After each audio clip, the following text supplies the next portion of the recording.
Hi and welcome back to the channel. Thank you so much for clicking into this video. So in this video, I'm going to teach you how to use Stremio on iPhone. So make sure that you stay until the very end of this video so you don't miss any important step or information. And without further ado, let's get on it.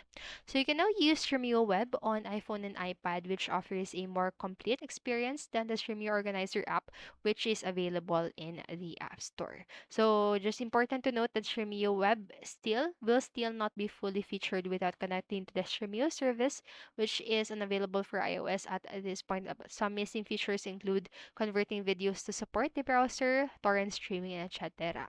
So in order to make Stremio Web show your home screen for easy access all the times, you will need to install the PWA.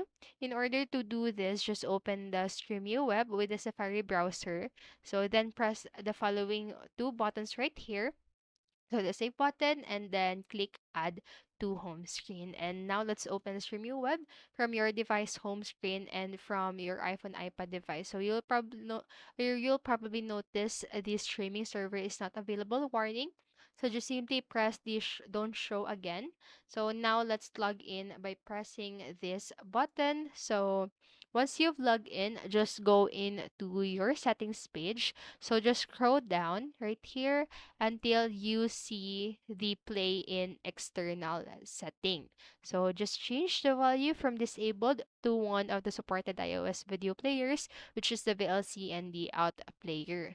So after making the selection, you should also ensure that the video player that you chose is installed on your device. And so that's it. You should now be able to use Stremio Web on your iPhone or iPad device. So I hope this video helped you.